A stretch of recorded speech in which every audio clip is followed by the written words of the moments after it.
second debate of the night saw Jenny, Muaz and Jake squaring off, trying to convince us why they should become the next VP of Marylebone. What do you believe are the key issues facing students at Marylebone, and what will your priorities be if elected? Okay, I think the key issues that are facing students at Marylebone is also that are facing other students as well. So it's like the financial aspect. You know, there's going to be exams. They're worried about their course. You know, how much it's going to cost and so forth. And most of all, especially when they're joining, I think about making friends. You know, how they're going to fit in as a community, because they are going to come in. Most of them come in as individuals. So the key aspects that I'm going to focus on, I think, is going to be most importantly for business students for Marylebone. I think their main problem is right now is that they get their exams and it's crammed right at the end in a short period of time. However, we have seen like programs that are run, and they do work, where after your first semester you have 4 modules, then you have exams on them modules, so it's still fresh in your mind. You can have them exams, and then for second semester you have your 4 modules, and then you do your coursework and exams for them modules, instead of it all being crammed at the end, where you have to have exams and remember what you studied in first semester. That is what's really struggling as well, and as a third year I definitely struggled doing that in third year. Another one that I do think is important, especially for architecture students, I think, is the course cost. So they have to do a lot of fundraising in that sense. However, it is a pretty much 24/7 course. As architecture students know that they don't sleep. My housemate was an architecture, and she did architecture. She had to, there's so much money that needs to go into it in terms for their final projects. So I think importantly, you know, we're working on the campaign for fighting hidden course costs.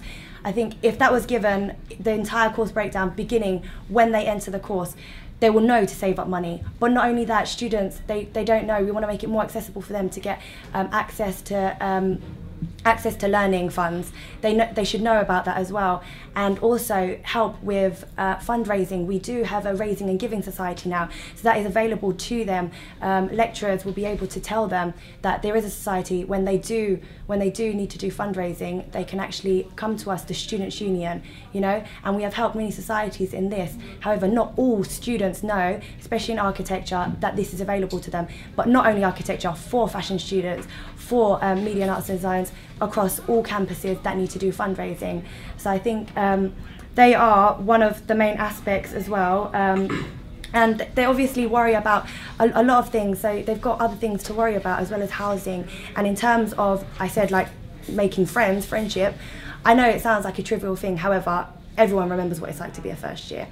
So I think really strong induction programs. We do have one that is currently in progress, and it is called The Great Start, where we give strong induction programs to all students, so everyone has a 1:8 ratio. Do either of you have anything to add to this? I mean, given the disconnection between the School of Architecture and Westminster Business School, I mean, what would either of you do to also create a greater sense of community in the university?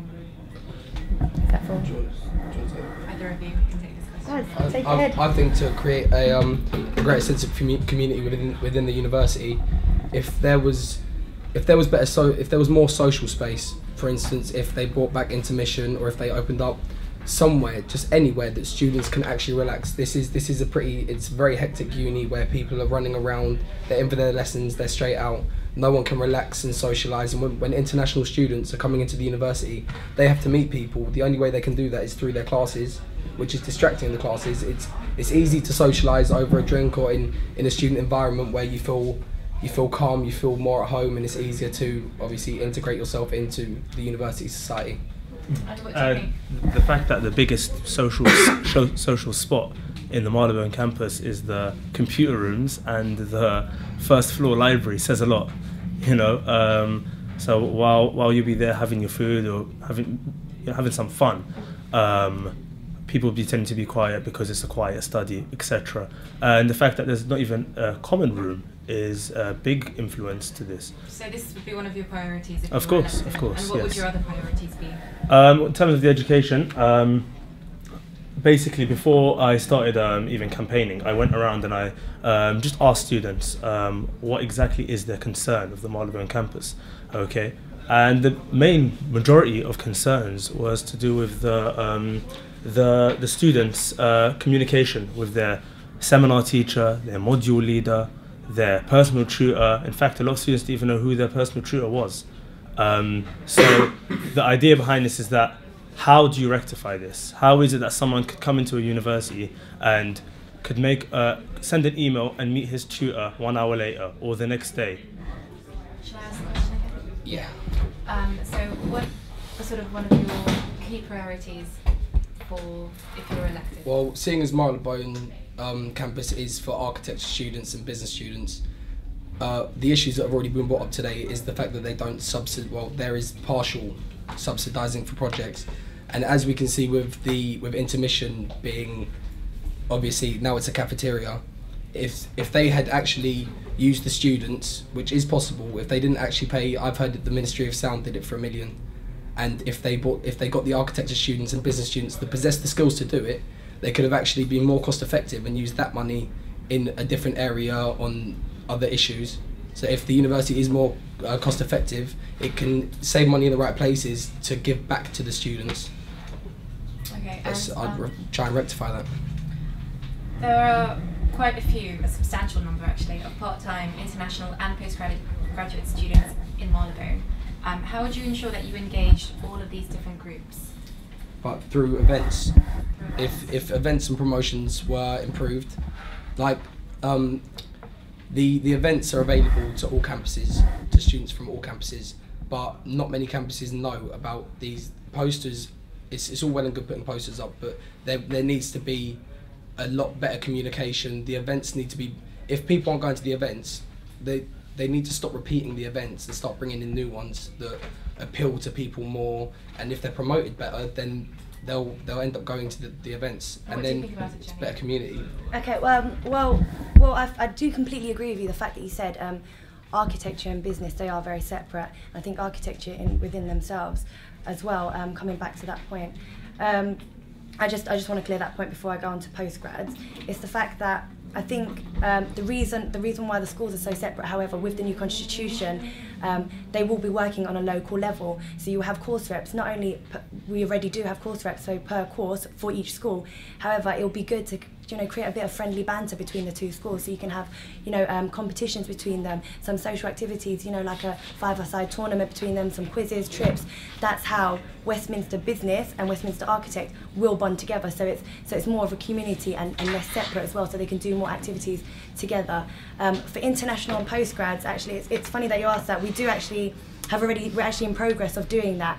We realised that international students, we don't do their inductions, the university does. However, with an induction program for them, like an arrival pack, a welcome pack, straight on, they get a calendar where already all their events are already set out for them.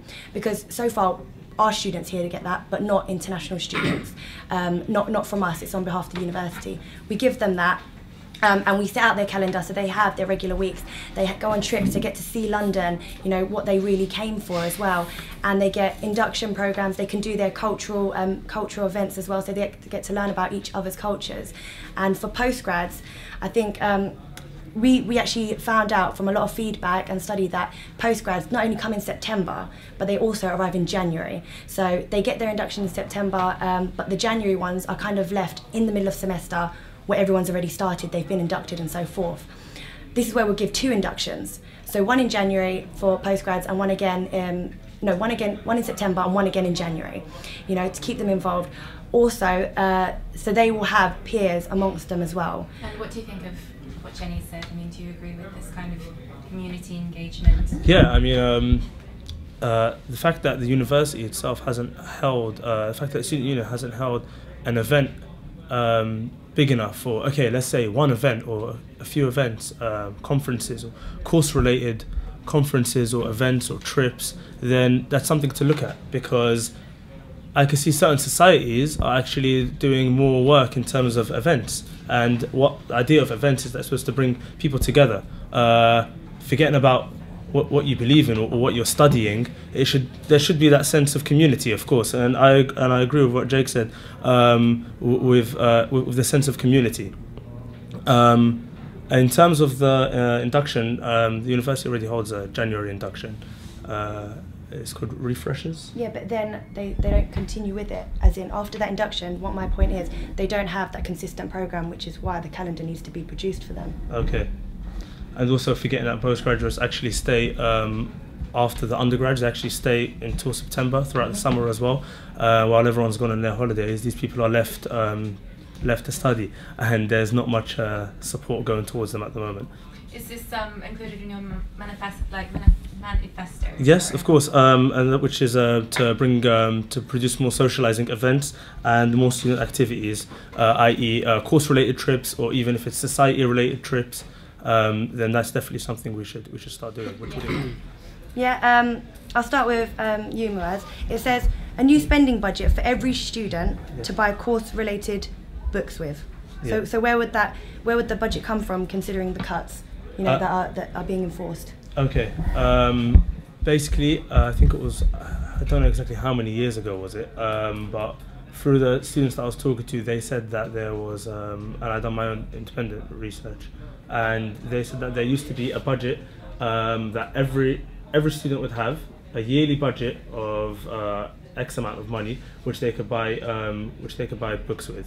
How is it fair that with the £400 bursary that we get, we find books related to our course, of course, that are worth £50. If you break it down, most people study, they do about 5 to 6 modules a year, including those part-timers. And let's say there's one book for every module. Let's say that's £50. If you times that will be almost the whole bursary gone just on buying books. So the idea behind that is, yes, we should introduce a budget to basically give students the chance to basically give students that bit of power in them, if you know what I mean. When someone's got a budget to buy a budget of X, Y, Z amount of money, and they buy a book that usually costs £50, but they get it for free, that's giving something back to them. And if this, and if this was in the university before, especially with the fees going up now as well, if this was in university before a few years ago, then my question is, why can't we do this again? So the funding would come from the university, essentially. Yes. But would it not? Can I just suggest something? Yeah. Would you not, as we're doing a campaign for ebooks already, would it not be better to campaign for ebooks? It would be more like environmentally friendly. Of course. You'd be going green. Not only that as well, it would just make a lot more sense. And plus, with fighting hidden course costs, they'll already be told which books they need to get. So hopefully already it'll be online. Of course, for them. ebooks is a priority. And Jake, what do you think about all of this as well? As we haven't heard. I agree. I agree with Jenny that with ebooks, that's the most important thing right now, because a lot of them aren't even available to students. They're put in the modules and you can't actually find them, or they're unavailable. So I think that if you were going to go with the ebooks idea, you'd have to develop it so it is available constantly to students. But if not, then you would have to put some sort of scheme in place that makes it easier for students to be able to afford the books that are involved in their modules if they have to go and actually get the hardback or paperback books. Great, thanks very much, guys. Can we, Can no one else ask? because she looked into my manifesto but no one looked into hers. No one really said about her. I want someone to question me on mine. We've got like a minute, guys, because we need Okay. to You can question me. Can you question? Can I speak? Okay. Literally, Hold on, wait. very quickly. Okay. No, just to point out, Jenny, Vice President of Marylebone, Vice President of Activities, running for Vice President of Marylebone. Of course, I applaud her. She's done a lot of good jobs in terms of, she's done a lot of good things in terms of Westminster Dragons. She relaunched it and it was a massive success. However, I get the feeling, a lot of other students, after talking to them, get the feeling that you have, how can I say, there's a bit of favouritism towards the Dragons. Other societies, especially the societies, haven't really been helped as much. Okay, yes, the Dragons, yes, it's been a very good job. Other societies, they've been neglected in a way. And of course, I understand you've done everything to the best of your ability, but I don't feel that there's been that consistent events for not just sports people, but for those who are not interested in sport, just activities in general. After all, that was her job. So I think for Vice President of Marylebone, it's a new position, and with a new position, it needs new direction, and it needs someone with, it needs a new representative.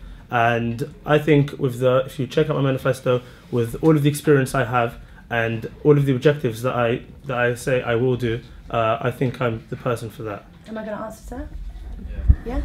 A quick answer? If Jake has any I had one thing that I wanted to say at the end. yeah, that's fine. Okay, well, good. A quick question. You can go first, yeah.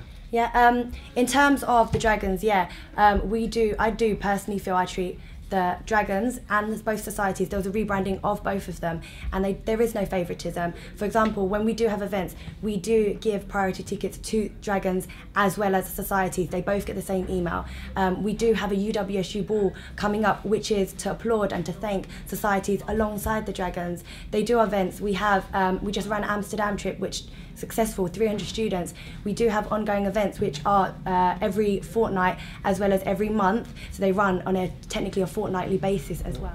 I just think that it is time for change. I think that it's the uni has to adapt to the surroundings, the environment that we're in. Innovation is key to progress nowadays, and if you've got students that have innovative ideas, use them. Use the students, use the resources at your disposal, be cost effective, cut costs, deal with the problems like internally, that you're able to deal with the problems. You don't have to spend money to deal with every problem.